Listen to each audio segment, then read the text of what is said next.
Waalaikumsalam. Alhamdulillah wassalatu wassalamu ala Rasulillah wa alihi wa sahbihi wa man wala thumma amma ba'd.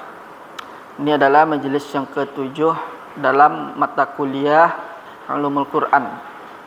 Bab yang kelima yaitu pengumpulan Al-Quran dan penyusunannya. Musannif hafizahullah mengatakan bab yang kelima yaitu mengumpulkan Al-Quran beserta dengan tartibnya, dan di dalamnya terdapat 6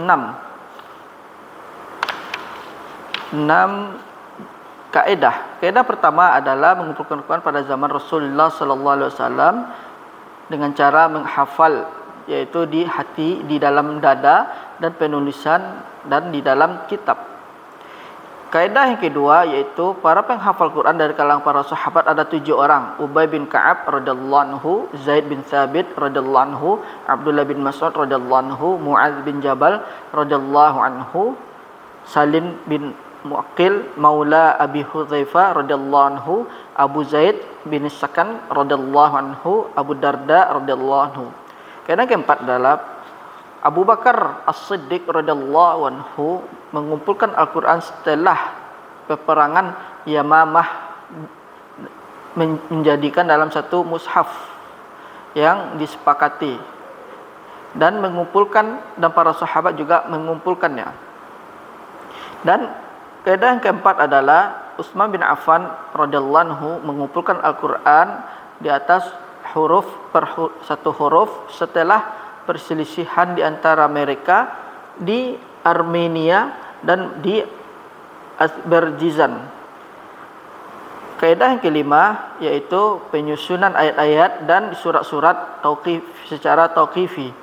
Yang keenam, penyusunan yaitu rukun qiraah yang benar ada 3, yaitu yang sesuai dengan bahasa Arab dan sesuai dengan Rasul Utsmani, kemudian sanadnya yang sahih.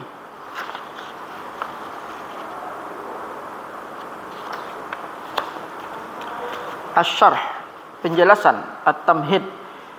Al-Quran turun kepada Nabi sallallahu alaihi wasallam ayat per ayat, sebagaimana dia turun pada waktu dan juga turun di tempat dan waktu yang berbeda.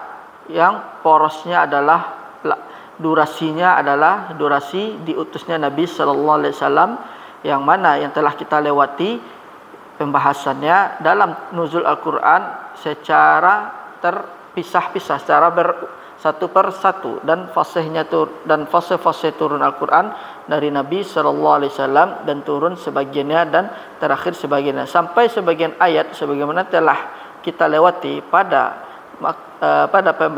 maqta' ini. Maka bagaimana sampainya seluruhnya Al-Quran ini kepada kita dalam satu mushaf yang mana meliputi di antara daftaniyah bagi setiap yang Allah turunkan kepada Nabi sallallahu alaihi wasallam. Maksudnya adalah bagaimana selesainya pengumpulan ini dan dikumpulkannya tempat-tempatnya yang berbeda secara satu per satu. Kemudian beliau mengatakan telah dilewati fase-fase yang mana kita ketahui dari antara sebab sebab barokah ini insyaallah. Fil bidayah beliau mengatakan pengumpulan secara bahasa masdar dari jama'ah. Qala jama'a syai' yajma'uhu jam'an. Kalimat yang artinya jamaah menunjukkan atas jam'ah, pengumpulan. Wal ijtima' wat ta'lif tab'an. Dia adalah kalimat yaitu jamaah menunjukkan atas meliputi yang terpisah, yang bercerai-berai. Maka dikumpulkannya sesuatu itu menjadi satu dan terhimpunlah di dalamnya. Beliau mengatakan jama' Al-Quran secara istilah adalah secara mutlak, yaitu jama' Al-Quran yang dimaksud adalah menurut para ulama, yang mana salah satu maknanya itu makna pertama mengumpulkannya dengan makna dengan hafalan, menghafalnya di hati, di dada, an zahri qalbi, itu tampak di dalam hati, dan diantaranya qauluhu ta'ala inna alaina jam'ahu wa qur'anah, dan di dalamnya ada faedah barang siapa yang ingin menghafal Al-Quran maka hendaklah dia meminta pertolongan dengan Ar-Rahman Subhanahu wa taala dan memperbanyak doa dan mengambil sebab-sebab Allah Subhanahu wa taala. Dan pengumpulan Al-Quran di sudur, di dada, yaitu dengan rahmat Allah Subhanahu wa taala dan keutamannya dan nikmatnya. Allahumma rzuqna wa iyyakum wa la tahrimna al-Quran jam'ahu fi sadrik wa isba qiraati fi lisanik. Dan kedua, makna yang kedua adalah pengumpulan Al-Quran dengan makna penulisan, dan di antaranya ucapan Umar radhiyallahu anhu kepada Abu Bakar radhiyallahu anhu di dalam sebuah kisah dikumpulkannya Al-Quran. Sesungguhnya aku melihat engkau memerintahkan mengumpulkan Al-Quran. Maka Abu Bakar mengatakan kepada Zaid bin Sabit radhiyallahu anhu, kamu ikutilah maka kamu kumpulkan Al-Quran itu. Maka berkumpullah Al-Quran tersebut, maka dikumpulkanlah, maka dia mengumpulkan Al-Quran, kemudian Al-Quran menjadi berkumpul.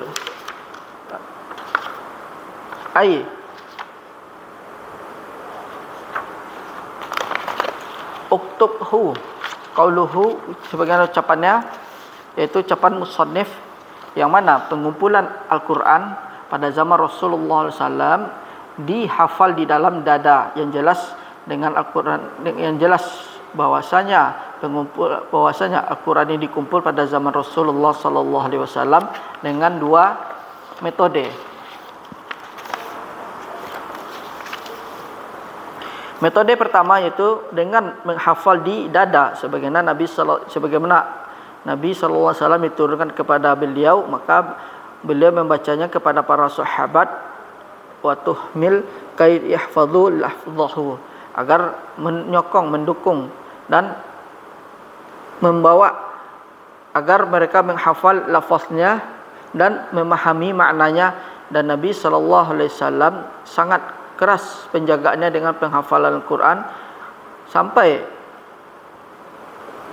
kuatnya yaitu penjagaannya dan inayahnya terhadap Al-Quran, bahwasanya dahulu annahu, yaitu digerakkannya lisan dan mengobati syiddatul mu'alajah, sampai jadinya itu sampai kuatlah pengumpulan Al-Quran pada saat itu. Yang dimaksud dengan itu adalah bersegera menghafal Al-Quran, takut nanti Al-Quran itu hilang kalimatnya atau hilang kalimat atau hurufnya, dan senantiasa sampai Robnya, yaitu Allah Subhanahu wa taala, memberikan ketenangannya dan menjanjikannya bagi yang menghafalnya di dalam hati dan membacakannya lafaznya dan memahami maknanya. Allah Subhanahu wa taala berkata, la tuharik bihi lisanaka lita'jala bih al-qiyamah inna alaina jam'ahu wa qur'anah wa idza qara'nahu fattabi' qur'anah thumma inna alaina bayana al-qiyamah. Di dalam dua hadis sahih dan selain keduanya itu dari Ibnu Abbas, beliau mengatakan Rasulullah sallallahu alaihi wasallam yu'aliju, bersegera, yu'alij yakni bersegera dari turunnya Al-Quran, yaitu menggerakkan lisannya dan bibirnya, takut hilang darinya, yang mana yang diinginkan, beliau menginginkan menghafalnya, yakni dengan bersegeranya ini maka Allah Subhanahu wa taala menurunkan ayat, yaitu la tuharik bihi lisanaka lita'jala bih inna alaina jam'ahu wa qur'an al-qiyamah. Beliau mengatakan inna alaina, yaitu sesungguhnya kami mengumpulkan di dada engkau, kemudian kau membacakannya. Apabila engkau telah membacanya, beliau mengatakan idza anzalnahu alaik, apabila kami telah menurunkannya kepada engkau, fattabi' qur'ana, maka dengarkanlah dan diamlah, summa inna alaina bayanah, atau maksudnya adalah kami menjelaskannya dengan lisan engkau pada lafaz bagi kami agar kami membacakannya. Maka Rasulullah sallallahu alaihi wasallam setelah itu datang Jibril mengetuk dan fi lafaz, dalam sebuah lafaz, dan mendengarkan. Kemudian beliau pergi untuk membacanya sebagaimana yang Allah Subhanahu wa taala janjikan, maksudnya adalah mendapatkan di jiwanya bila membacanya sebagaimana Allah janjikannya dengan itu. Dan Jibril alaihissalam membacakan Al-Quran di bulan Ramadan dari setiap tahun sampai tahun diwafatkannya Rasulullah sallallahu alaihi wasallam. Itu sebanyak 2 kali. Maksudnya adalah ditampakkannya Al-Quran, itu dimurajaahnya Al-Quran dari awal sampai akhir. Di sini siapa yang pertama menurun, man mahuna man awalun manazala, siapa yang pertama diturunkan kepada selainnya, sesuatu yang turunkan sampai pada tahun yang akhir ditampakkannya Al-Quran sebanyak 2 kali atau dibacakan Al-Quran sebanyak 2 kali. Di dalam Sahih Muslim bahwasanya Nabi sallallahu alaihi wasallam, sesungguhnya Rabbku, Dia berkata kepadaku, sesungguhnya diturunkan kepadaku satu kitab, tidaklah air mampu membasuhnya. Imam Nawawi mengatakan tidaklah air bisa atau mampu membasuhnya, maka maknanya dihafal, dihafal di dalam dada.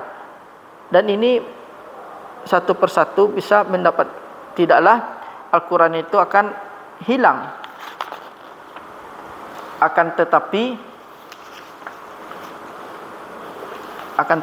dia tetap berada di, akan tetapi Al-Quran itu tetap senantiasa ada sesuai dengan berlalunya waktu. Maksudnya adalah terjaga dengan waktu dan bil khabar, bil hibr, dengan tinta yang di atasnya yaitu kertas.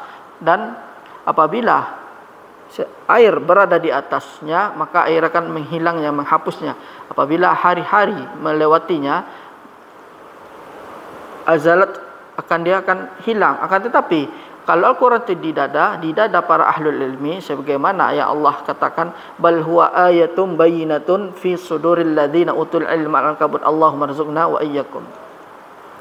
Adapun para sahabat ridwanullah alaihim, maka mereka menjadikan Al-Quran pada tempat yang pertama, mereka berlomba-lomba dalam menghafalnya, menghafal lafaznya, berlomba-lomba dalam memahami maknanya, dan mereka menjadikan kesibukan mereka di siang hari dan beribadah kepada Allah di malam hari, sampai mendengar bacaan mereka seperti suara nahal, seperti suara lebah.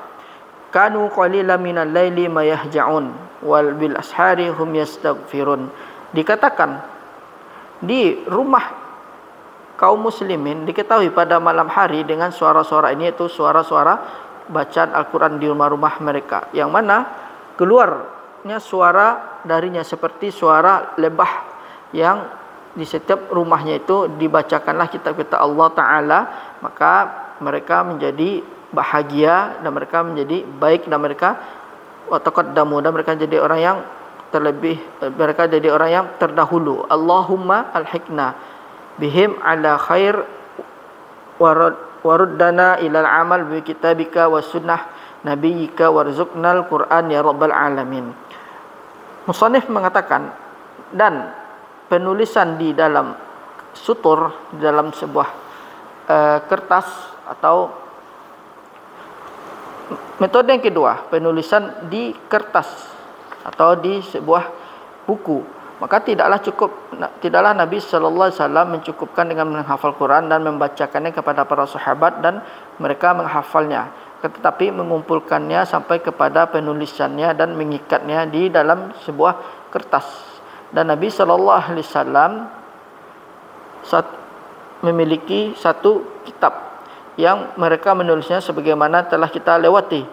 Turunnya ayat, maka beliau memerintahkan mereka dengan menulis ayat tersebut dan menunjukkan mereka kepada posisinya dari surat-suratnya, sampai tampaklah penulisan di dalam kitab tersebut yang dikumpulkan di dada-dada, sebagaimana sebagian para sahabat menulis apa yang turun dari Al-Quran, mengawali dari diri mereka selain yang diperintahkan oleh Nabi sallallahu alaihi wasallam, maka mereka akan menghafalnya fil asb wal khafaf wal karanif wal riqa', di dalam kulit dan mencukupannya. Dan selain itu, ini dari apa yang keluar dari pohon, dan apa yang keluar dari sebagian batu, dan apa yang ada di sebagian kulit, dan setelah itu dan selainnya.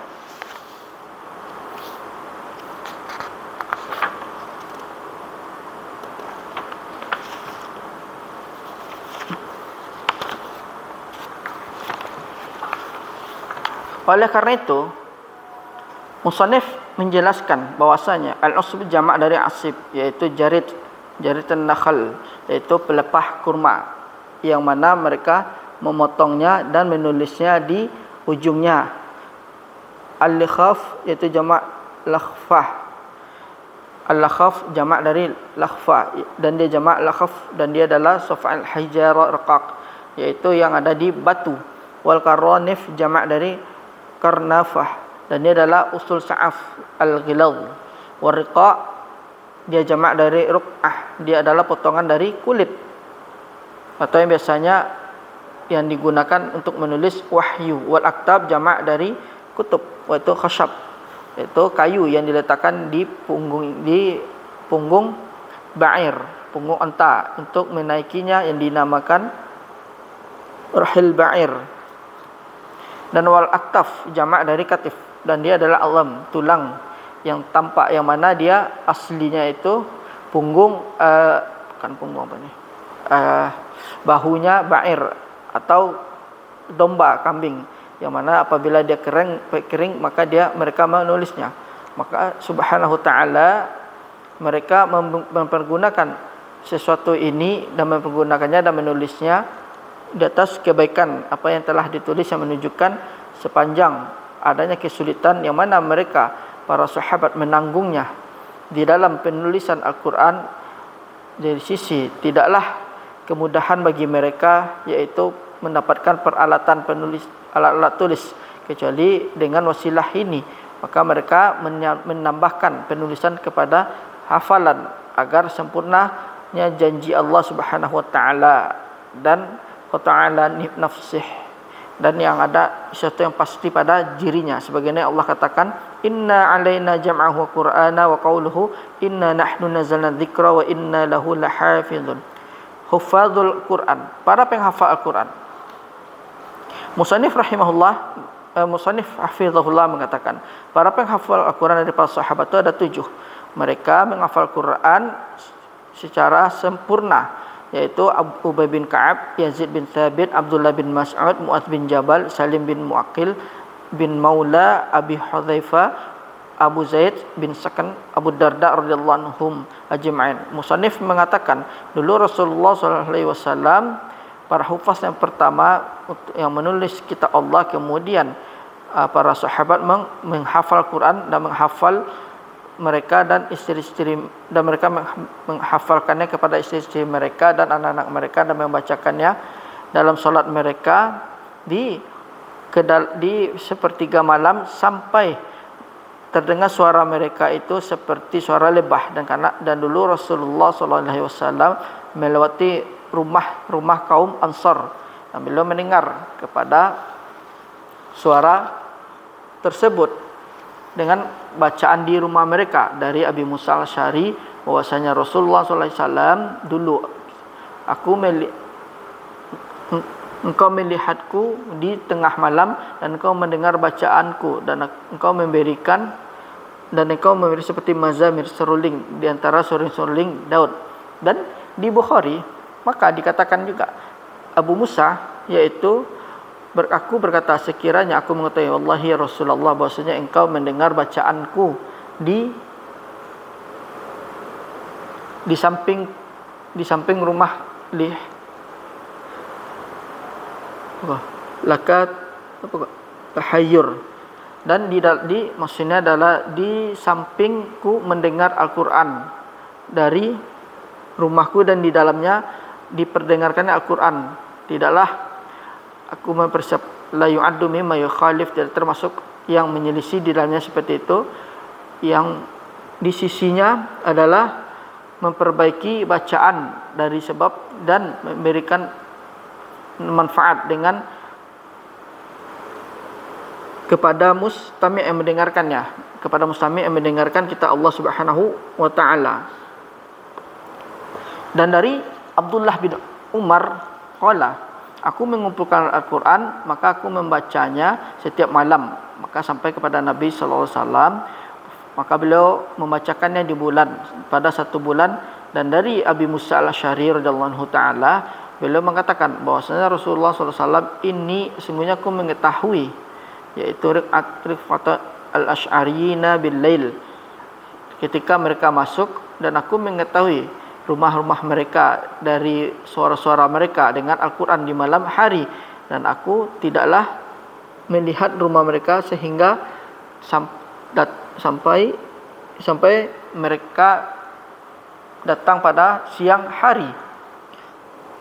Dan bersama dengan kegigihannya para sahabat dalam mempelajari Al-Quran dan menghafalnya, makanya sungguhnya Rasulullah SAW memotivasi mereka dan memilih untuk mereka dan mengajarkan Al-Quran barang siapa yang mengajarkan Al-Quran. Maka dari Ubaidah bin Samit mengatakan, seseorang apabila hijrah, yang mana Nabi yaitu mendorongnya kepada seseorang dari kita dan mengajarkan Al-Quran dan mendengar di masjid Nabi SAW tilawah Al-Quran sampai Rasulullah SAW memerintahkan mereka yaitu menurunkan suara mereka agar tidak menjadi keras di dalamnya. Dan faedahnya dan diantaranya adalah bahwasanya masjid dia adalah buyutullah, rumah-rumah Allah Subhanahu wa taala, yang dibacakan Quran di dalamnya dan berkumpulnya manusia dan adanya bacaan, zikir, pembelajaran tadabbur dan pemahaman sampai yang selainnya. Dan seperti itu di dalamnya ada penjagaan individu terhadap Al-Quran, yang mana kami memperingatkan, memberitahukan kepada masing-masing kami dan kepada saudara-saudara kami dan kepada keluarga kami dan kepada anak-anak kami. Maka kami mengajarkan mereka apa yang termudah dari Al-Quran dan mengajarkan orang yang masuk Islam atau mu'alaf sesuatu dari kitabullah yang bisa memberikan manfaat. Beliau mengatakan sesungguhnya telah datang di Bukhari dalam Sahih Thalatha Ayyam, yaitu dalam Sahih 3 riwayat, yaitu pengumpulan mereka ini yang mengumpulkan Al-Quran ada 7, yang disebutkan adalah 7. Yang pertama Abdullah bin Umar bin Al-As. Beliau mengatakan, aku mendengar Nabi SAW mengatakan, ambillah Al-Quran dari 4, Abdullah bin Mas'ud, wa Mu'adh bin Jabal, wa Ubay bin Ka'ab. Yang kedua dari Qatadah, beliau mengatakan, aku bertanya Anas bin Malik, siapa yang mengumpulkan Al-Quran pada masa Nabi SAW, yaitu semuanya mereka ada berempat dari kalangan Ansar, yaitu Ubay bin Ka'ab dan Mu'adh bin Jabal dan Zaid bin Thabit wa Abu Zaid. Aku katakan, siapa Abu Zaid? Adalah Ahmad umumatuhu. Yang ketiga yaitu dari Anas bin Malik radhiyallahu anhu, Rasulullah sallallahu alaihi wasallam wafat, tidaklah Al-Quran dikumpulkan selain dari 4, yaitu Abu Darda, Mu'adh wa Yazid bin Thabit wa Abu Zaid. Inilah yang terhimpun darinya 7 yang disebutkan dari Bukhari dengan riwayat 3 yang disebutkan, yang dibawa bahwasanya mereka ini orang-orang yang telah mengumpulkan Al-Quran seluruhnya di dada mereka dan yang mereka tampakkan kepada Nabi sallallahu alaihi wasallam dan sanadnya bersambung kepada kita. Adapun selain mereka dari penghafal Quran dan mereka itu banyak. Maka banyaklah di sini perkara-perkara secara keseluruhan. Terlebih lagi bahwasanya para sahabat membedakan di dalam negeri-negeri dan sebagian mereka menghafal dengan sebagian yang lain dan mencukupkan dalil di atas itu bahwasanya orang-orang yang mereka dibunuh di sumur Ma'unah minas fi bi'r Ma'unah minas sahaba, dikatakan kepada mereka ahlul qura, maka mereka mengatakan 70, mereka ada 70 orang sebagian dalam Sahih Al-Qurtubi, sesungguhnya telah dibunuh pada hari Yamamah sebanyak 70 qurra penghafal Al-Quran dan dibunuh pada masa Nabi sallallahu alaihi wasallam di sumur Ma'unah seperti yang mislu hadzal adad, seperti yang jumlah ini. Dan ini adalah yang mana para ulama memahaminya dan para ulul bihi al-hadis yang menunjukkan di atas, yaitu dihimpunnya para hufaz dalam 7 yang disebutkan. Al-Mardawi mengatakan, dikaitkan ucapan Anas yang tidaklah dikumpulkan Al-Quran selain 4, dikatakan tidaklah lazim dari ucapan Anas bin Malik yang mana selain mereka tidaklah mengumpulkan Al-Quran dan menjadikan posisi pada diri mereka.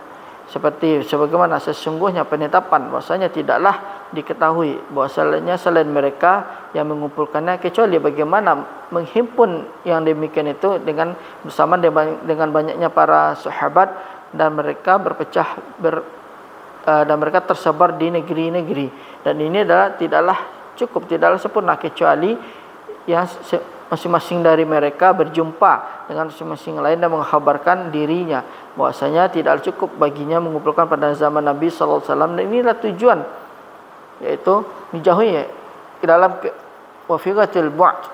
Nah, dalam tujuan yang jauh fil adat pada biasanya, maka sesungguhnya marjaknya kembali kepada ilmunya, tidaklah lazim, yaitu peristiwa sebagaimana yang disyaratkan mutawatir menjaganya setiap masing-masing individu mengumpulkannya. Akan tapi apabila dihafal keseluruhannya, meskipun walau ala tauzi' kafa. Wal Mardawi dengan ini, yaitu meniadakan syubhat, menghilangkan syubhat dan tawahum, dan sedikitnya jumlah para penghafal dengan uslub yang mencukupkan, dan diantara dan menjelaskan kemungkinan yang terjadi, kemungkinan yang bisa terjadi dengan sigo al-hasar dalam hadis Anas bin Malik, penjelasan yang cukup.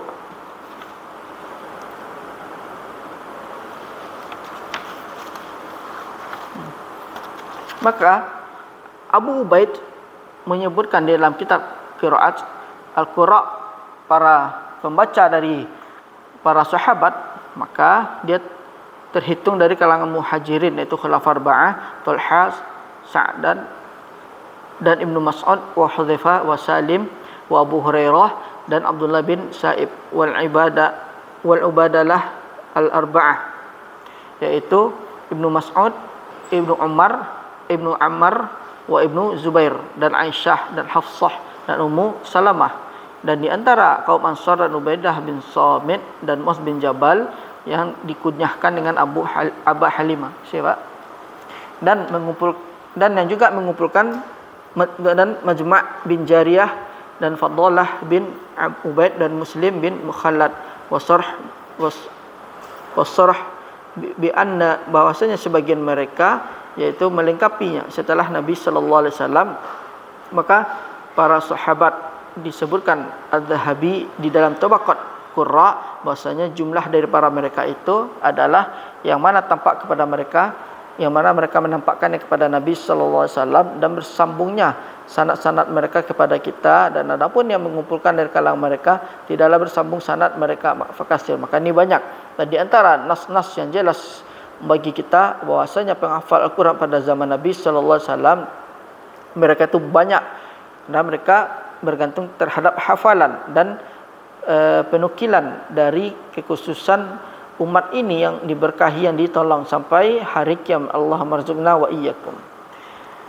Beliau katakan, Abu Bakar As-Siddiq mengumpulkan Al-Quran setelah peperangan Yamamah di dalam satu mushaf yang disepakati lil ardil akhirah, dan mengumpulkan, dan para sahabat juga mengumpulkannya.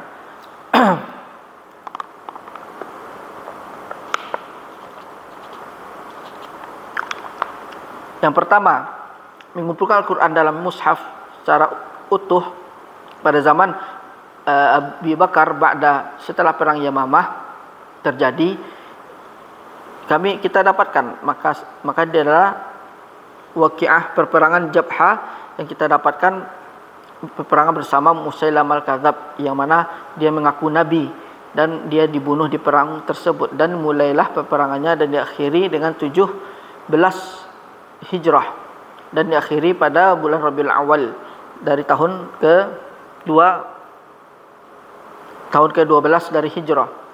Dan di dalamnya terbunuhlah para Qurrah sebanyak 70 qari dari kalangan para sahabat, dan terbunuh di antara mereka seperti jumlahnya ada, yaitu di Bi'ir Ma'unah, dekat dari kota Madinah, fi hayatin Nabi, dalam kehidupan Nabi sallallahu alaihi wasallam. Beliau katakan, takkanlah Abu Bakar menjadi pemimpin, Abu Bakar radhiyallahu anhu jadi pemimpin khilafah dan menegakkan perkara dan memerintahkan kaum muslimin setelah Rasulullah SAW dan mengarahkan yaitu ahdath Islam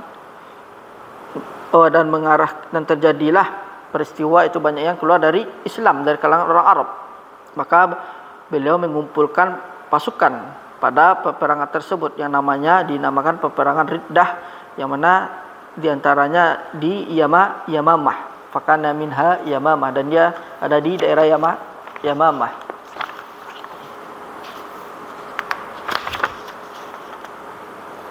Kemudian Musannif menyebutkan, maka pada akhir safhah pada halaman yaitu 117 beliau mengatakan orang-orang paling besar balasannya dalam pengumpulan mushaf itu Abu Bakar As-Siddiq. Dia adalah yang mengumpulkan pertama kali kitabullah, dan mushaf ini yang ada pada Abu Bakar As-Siddiq radhiyallahu anhu sampai wafatnya sampai Allah mewafatkannya pada Jumadil Akhir pada tahun 13 Hijriah. Dan di sana kekhilafahan Umar, yang mana dia mempunyai juga mushaf yang diantaranya di masa khalifahnya, dan Umar diwafatkan pada bulan Zulhijjah pada tahun 23 Hijriah, dan dipindahkanlah mushaf ini kepada Hafsah binti Umar radhiyallahu anha, dan dengan wasiat dari bapaknya bahwasanya dia menghafal Al-Quran di dadanya dan dia menulisnya, dan dia adalah Ummul Mukminin, dan Hafsah adalah seorang Ummul Mukminin, istri Rasulullah SAW juga. Setelah wafatnya Umar tidaklah terjadi sesuatu yang ditentukan kekhalifahan, maka dijadikanlah di sisi Hafsah binti Umar. Beliau mengatakan pengumpulan Al-Quran di zaman Utsman radhiyallahu anhu yaitu satu huruf setelah adanya perselisihan di antara mereka di Armenia dan di Azerbaijan. Tak kala Utsman menjadi khilafah di akhir harinya pada tahun yaitu 23 Hijriah, dan dikumpulkan Al-Quran pada tahun 25 Hijriah. Maksudnya adalah setelah 2 tahun Utsman bin Affan menjadi khalifah sampai wafat pada 25 Hijriah dan dibunuh pada bulan Zulhijjah pada tahun 35 Hijriah. Dan sebab pada pengumpulannya ada beberapa perkara. Yang pertama, menghilangkan perselisihan dan khilaf di dalam Al-Quran, dan adanya penetapan waqata' mira' dan menghilangkan perdebatan di dalamnya. Yang kedua yaitu penjagaan nas Quran dari orang yang menambahkannya atau menguranginya.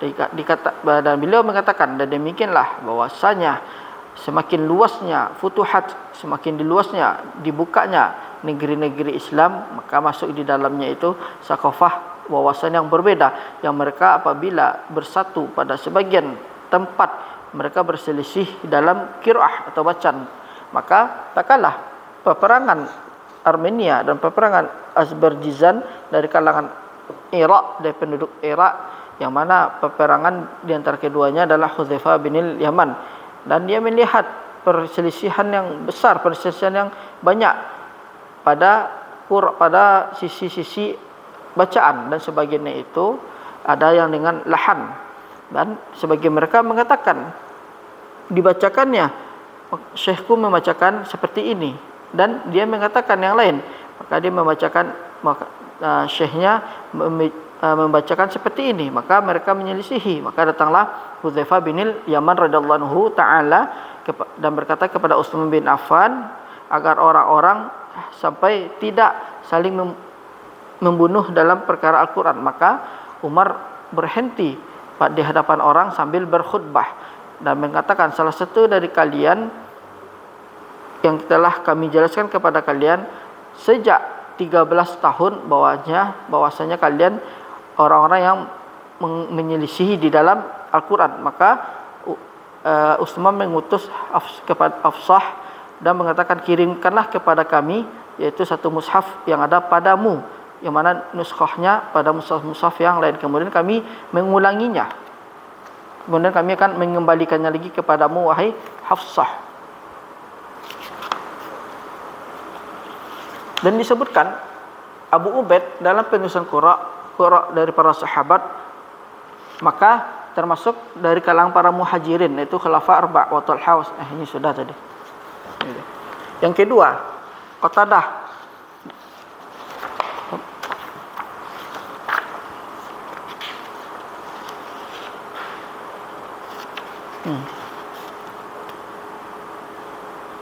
Ini dafa'a mushaf.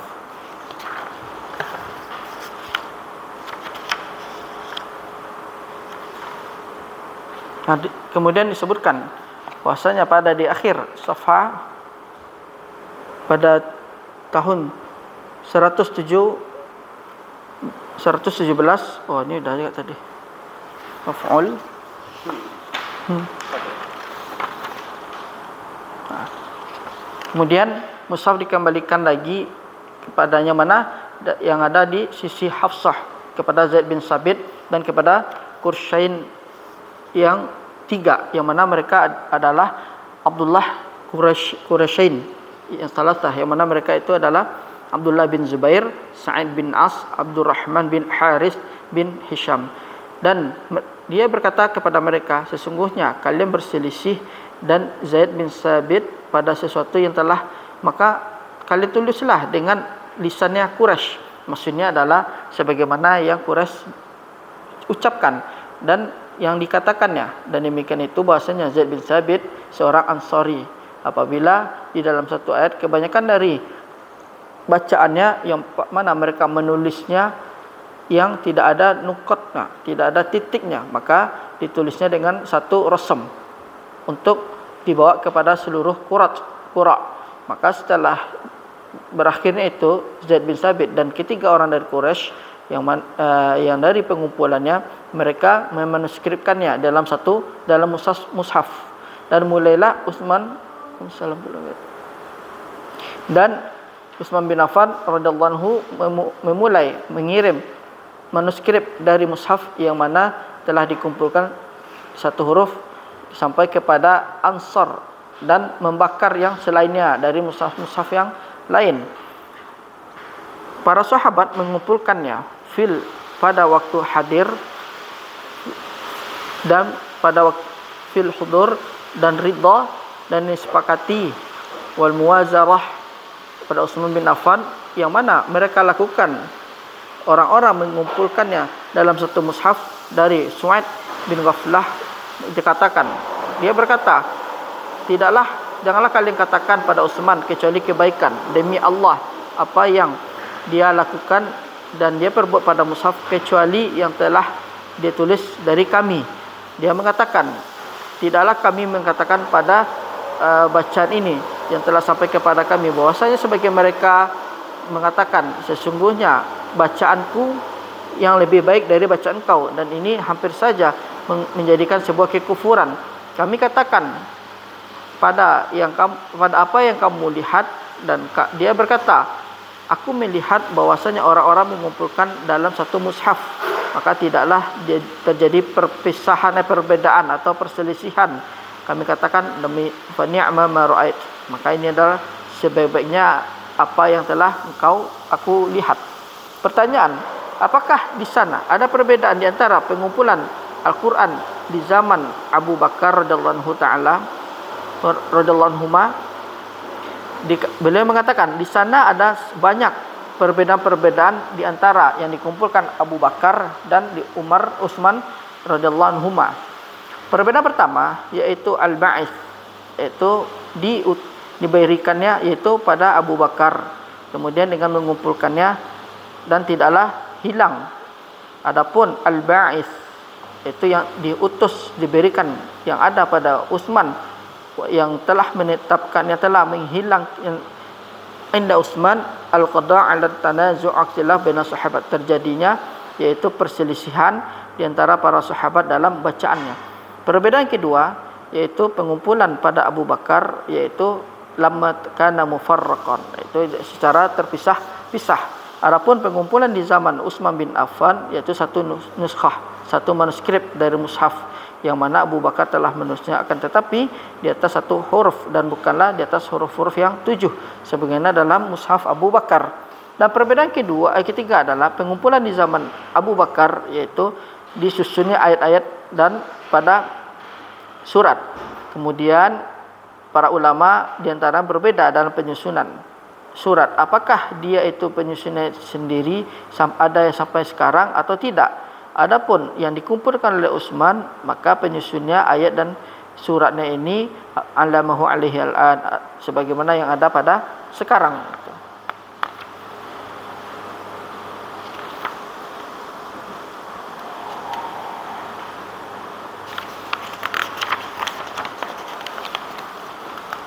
Yang keempat, perbedaannya adalah pengumpulan pada zaman Abu Bakar dalam satu mushaf, adapun pengumpulan pada Utsman bin Affan dalam manuskrip yang banyak dari satu mushaf yang mana ia telah mengumpulkan untuk mereka.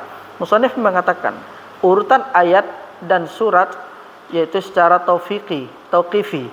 Tak kala berbicara tentang perbedaan-perbedaan antara Utsman dan Abu Bakar dalam pengumpulan Al-Quran, bahwasanya surat-surat dalam satu mushaf, dalam mushaf Abu Bakar bukanlah yang mana yang ada di hadapan kita sekarang.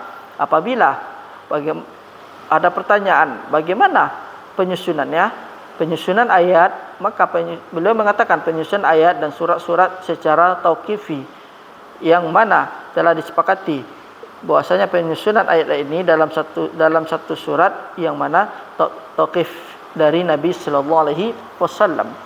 Penyusunan ayat dengan secara ijma', maka Jibril turun dengan ayat kepada Rasulullah SAW dan menuntunnya kepada tempatnya, itu dalam suratnya dan ayat-ayatnya, yang mana diturunkan sebelumnya. Nabi SAW memerintahkan menulis wahyu dengan secara penulisan di tempatnya, dan dikatakan mereka meletakkan ayat ini dalam satu surat yang disebutkan di dalamnya seperti ini dan seperti ini, atau mereka meletakkan satu ayat seperti ini pada tempat seperti ini, sebagaimana yang telah sampai, yang sebagaimana para sahabat telah menyampaikannya. Dan demikianlah. Maka dari Utsman bin Al-As dikatakan, dulu aku duduk bersama Rasulullah SAW ketika pandangan beliau, kemudian beliau membenarkannya. Kemudian beliau mengatakan, telah datang kepadaku Jibril, maka dia memerintahkan kepadaku, aku meletakkan ayat ini pada tempat ini dari tempat-tempat surat. Innallaha ya'muru bil 'adl wal ihsan wa ita'i dzil qurba wa yanha 'anil fahsya wal munkar wal baghi ya'idzukum la'allakum tadhakkarun. Adapun susunan surat-surat yang di dalamnya ada perselisihan, perbedaan, dan yang rajih bahwasanya yaitu tauqifi. Bahwasanya para ulama mengatakan sesungguhnya para sahabat mengumpulkan mushaf, yaitu Utsman, tidaklah pengumpulan itu kecuali berdasarkan tauqifi dari Nabi sallallahu alaihi wasallam. Meskipun adanya ijtihad untuk menggenggamnya masing-masing dari mereka dengan ijtihad mereka, dan bagi setiap keadaan sama saja apakah dia itu tauqifi dari Nabi sallallahu alaihi wasallam atau dari amalan para sahabat, maka dia amalan yang dilakukan oleh Utsman, maka dia adalah khalifah Rashid, dan beliau mengatakan alaikum bisunnati wa sunnah khulafar rasyidin. Para sahabat mengumpulkan Al-Quran berdasarkan urutan, maka ini adalah tauqifi. Tidaklah salah seorang dari mereka perselisihan mereka menjadi luas dengan nas dan ijma'. Apa makna kalam ini? Makna ucapan ini adalah, adapun penyusunan ini dari Nabi sallallahu alaihi wasallam, maka tidaklah kami menyelisihinya. Dan apabila dari perbuatan Utsman, maka dia adalah perbuatan Utsman, dia adalah sunnah, maka tidaklah kami menyelisihinya. Maka apabila dari mengumpulkannya para sahabat dan mereka ridha dan mereka mengamalkannya, maka tidak mengapa bagi kami menyelisihi ijma' para sahabat. Rukun qiraah Al-Quran, qiraah yang sahih, yaitu dikatakan rukun qiraah sahih ada 3. Pertama, dinukil dari Al-Quran yang sampai kepada kita secara mutawatir, yang mana riwayatnya jamak, sekumpulan dari para qura, yang mana mustahil mereka itu sepakat berdusta terhadap syekh-syekh atau guru-guru mereka yang sanadnya bersambung sampai kepada Rasulullah sallallahu alaihi wasallam. Oleh karena itu tidaklah terhitung termasuk bacaan yang sahih yang ada pada ahli al-ada wal qura, kecuali dia itu memenuhi dalam 3 rukun. yang mana disepakati oleh orang Arab dan sepakati rasamnya rasam Utsmani dan sahih sanadnya. Adapun pengumpulan yang ada pada waqad ajma'ah dan Al-Imam Ibnul Jauzi mengumpulkan dari rukun-rukun ini dan fi Thaibatin Nasyr biqaulihi dalam sebuah bait-bait faqullu ma wafaqa wahba wajhan nahwi wa kana lirasmi ihtimalan yahwi wa sahha isnadan huwa al-Qur'an fa hadhihi thalatha al-arkan wa haitsu ma yakhtalla ruknun an asbit syuzuzahu law annahu fi sab'ah, sampai pada tujuh yang ini kemungkinan dia jauh, akan tetapi dia mengatakan sekiranya ada perbedaan sehingga kalau ada dalam pada 7 maka hukumilah baginya sad. Rukun yang pertama adalah yang mana disepakati orang Arab. Al-Quran itu adalah disepakati oleh orang Arab dari sisi yaitu sama saja fasihnya dalam ucapan atau lebih fasihnya, bahwasanya qiraah bacaan yaitu ada sunnah yang diikuti, wajib menerimanya dan kembalikan kepadanya dengan sanad, bukan dengan ra'yu, dengan dengan otak pemikiran. Rukun yang kedua adalah bahwasanya Al-Quran disepakati oleh salah satu mushaf dari Utsman bin Affan, meskipun ada dua kemungkinan, meskipun ada beberapa kemungkinan, karena para sahabat dalam penulisan mushaf Utsmani mereka beristihad dalam rasam, dalam penulisan berdasarkan apa yang mereka ketahui dari bahasanya para yang dibaca, maka mereka menulis as-sirat seperti dalam firman Allah Subhanahu wa taala ihdinas siratal mustaqim dengan sad al-mumaddalah dengan sin wa adalu anis sin sampai hatta hiya al-asl, dan dia adalah asli yang mana bacaannya itu sin sirat, dan jika menyelisih rasam dari sisi maka sesungguhnya telah datang di atas asal lugawi yang diketahui, maka keduanya itu adil dan menjadikan qiraah al-ishmam muhtamal lah, yaitu kemungkinan wal murad bil muwafaqah ihtimaliyah.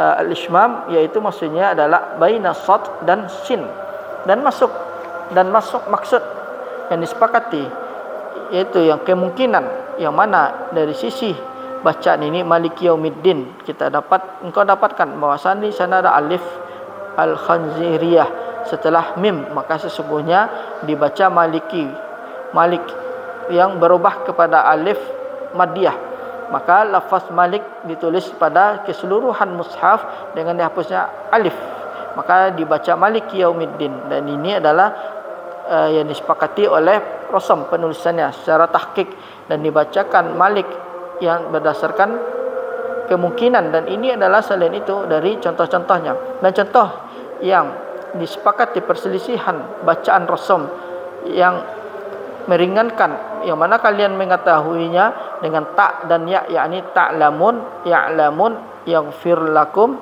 wa naghfir lakum dan sejenisnya itu, maka ini adalah sekiranya kita hapus titiknya, engkau akan mendapatkan bahwasanya yang terjadi seperti ini dan seperti ini, dan menisbatkannya di atas keagungan para sahabat radhiyallahu anhum, khususnya pada mereka sakib itu pemahaman yang kokoh di dalam pentahqiqan setiap rasam.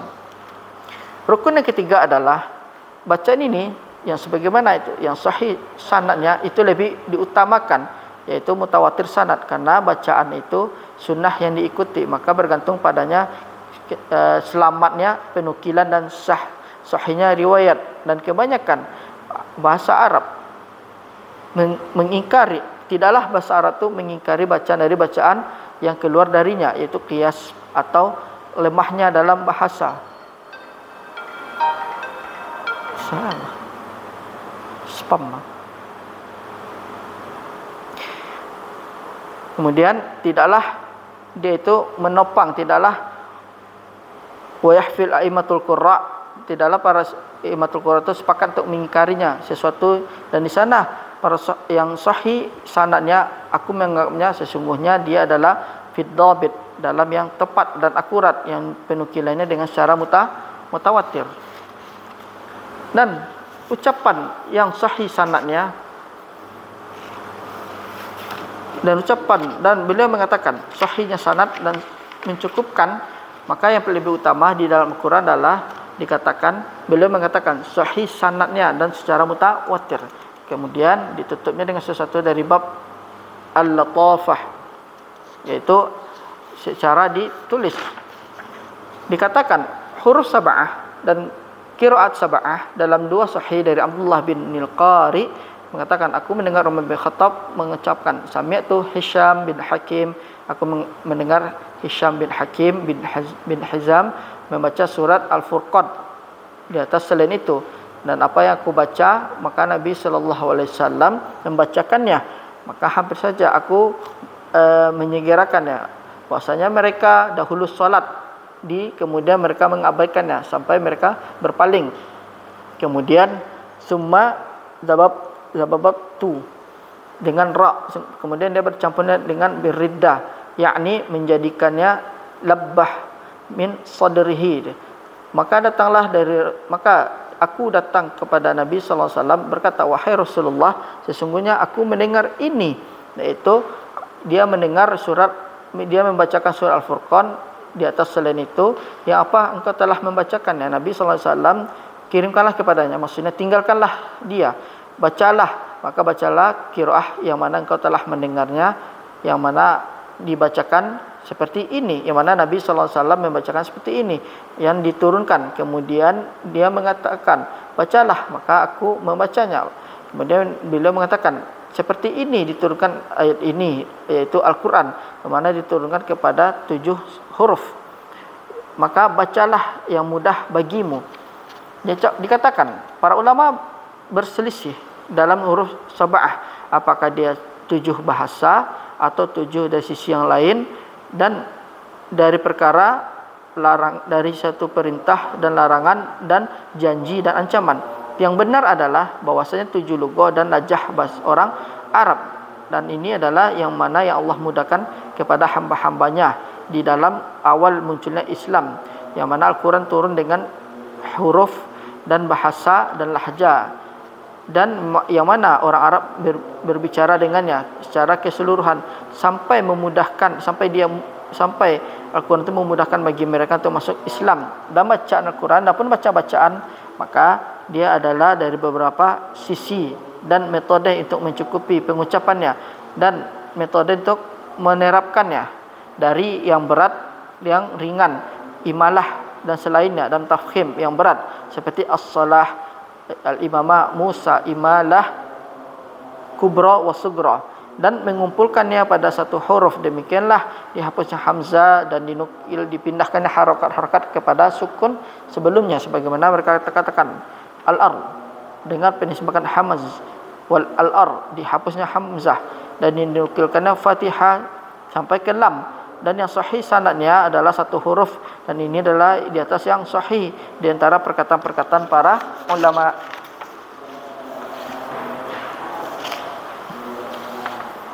Kami inginkan dari kalian sebagian yang syai'un latif, sesuatu yang gampang, sesuatu yang mudah. Apa itu mahya wujuh Al-Quran? Apa itu dia wujuh Al-Quran? Mereka mengatakan sesungguhnya huruf sab'ah tidaklah keluar darinya. Perbedaan nama-nama dalam masing-masing, dalam mufrad, musanna dan jamak dan muzakkar, dan mengatakannya miskin, masakin, seperti it'amu asyarah masakin. Perbedaan tasrif fi'il dari madhi mudhari' yang kita ya'lamu, na'lamu wa hakadha. Perbedaan pada sisi i'rab, dan perbedaan pada naqs, kurang dan tambah, perbedaan yang diawali dan diakhiri, perbedaan dengan diganti, perbedaan dengan bahasa yang akan datang insyaallah. Di sini ada pertanyaan, apakah di sana ada faedah-faedah yang tidaklah bacaan diperselisihkan dan banyaknya jumlah huruf? Dan di sini adalah beberapa faedah, yaitu kemudahan bagi umat Islam secara keseluruhannya, sebagaimana kami katakan bahwasanya dia turun dengan semua lahjah. Kemudian para umat dikumpulkannya pada umat muslim di atas satu lisan, yang didapatkan diantaranya dia adalah lisan Al-Quran, dan menjelaskan hukum diantara hukum-hukum sebagaimana di ayat kalalah dan yang dia memiliki saudara atau saudara perempuan dari ibu. Dan pengumpulan dari dua hukum yang berbeda seperti hatta yadhurna wa hatta yatahharna, itu dalil ala dalil dari dua hukum syar'i ini, akan tetapi dua keadaannya yang berbeda, dan menghilangkan tawahum yang tidak ada tujuannya. Maksudnya fas'au ila dzikrillah, di dalam qiraah maka mereka melewati zikir Allah, dan penjelasan lafaz mubham bagi sebagiannya. Hadza walhamdulillahi rabbil alamin sallallahu wasallam wa barik ala nabiyyina Muhammad wa alihi wa sahbihi wat tabi'in. Wassalamu alaikum warahmatullahi